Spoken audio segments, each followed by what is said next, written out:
What's up, everyone? Today, we are diving straight into the heart of international politics, diplomacy, and the dirty gears of war running in the background. We are looking at a mind-blowing story stretching from the White House right into the heart of the Middle East. You know, when anyone mentions the Middle East, we all think of endless crises, missiles flying through the air, and a powder keg ready to explode at any second.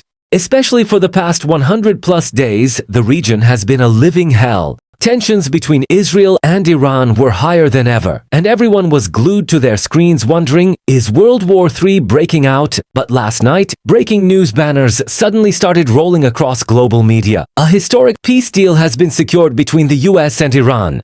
Now, when you first heard this news, you might have thought, come on, how did all that bloodshed and all those threats vanish overnight? You're right to think that, and that's exactly where the most gripping, nerve-wracking part of the story begins. Because behind the scenes of this deal, there is a very familiar name who stepped in at the last second to stop Iranian missiles from flipping the table: Donald Trump.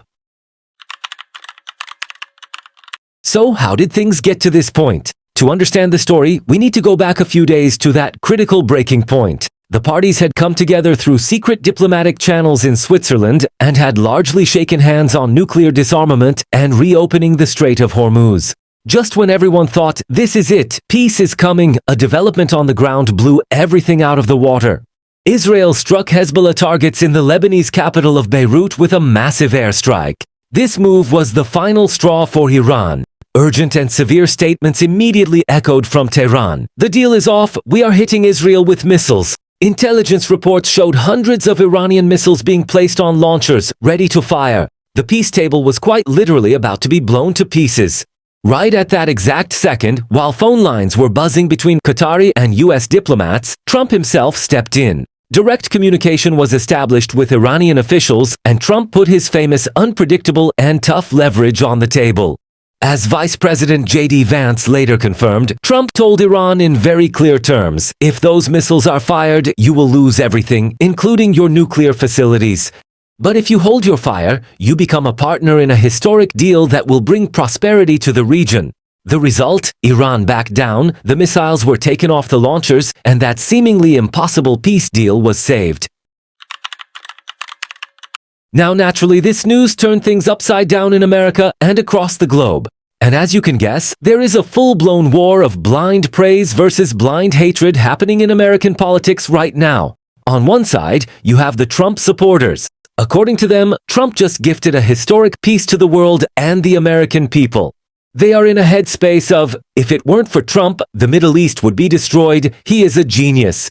On the other side, the opponents, the Democrats, are pushing back. Their take is actually very interesting. For instance, former President Barack Obama came out and said, it is doubtful that any agreement arising from this is going to be significantly different from the nuclear deal we had in the first place. They are just polishing the same thing and selling it. Some Democratic senators even downplayed it, saying, all this deal does is reopen the Strait of Hormuz, which was already open before the war anyway, so how is this a win?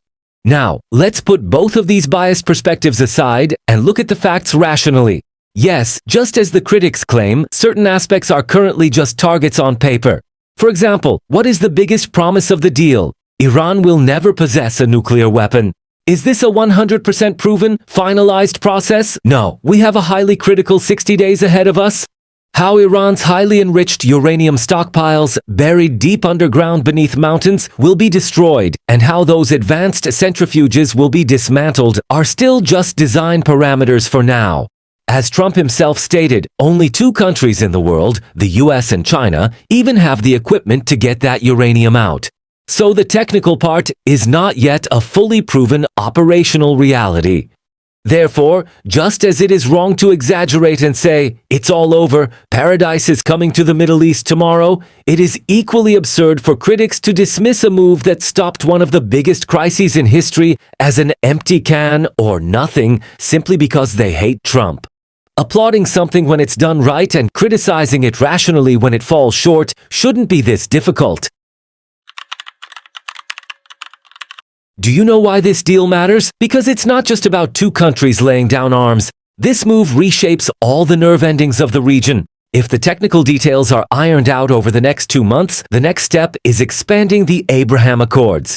Trump aims to bring giants like Saudi Arabia and Qatar to the same table with Israel to establish commercial, tourism, and military integration. Furthermore, a parallel plan led by the State Department is underway with the Lebanese government to completely disarm Hezbollah.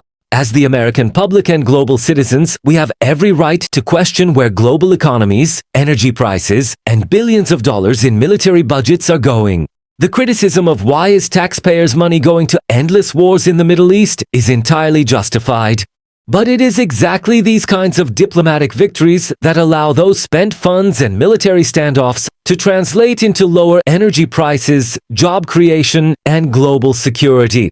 Long story short, folks, the world is a harsh, brutal place that only respects power. And last night, a leadership that played its cards right with power and diplomacy ended a massive war at the table. The next 60 days will show us whether this deal will truly hold. But for now, this step undoubtedly deserves credit for the sake of global peace. That's all from me today. What do you think about this deal? Did Trump truly save the Middle East, or is this just a temporary show? Let me know in the comments. Take care of yourselves and see you next time.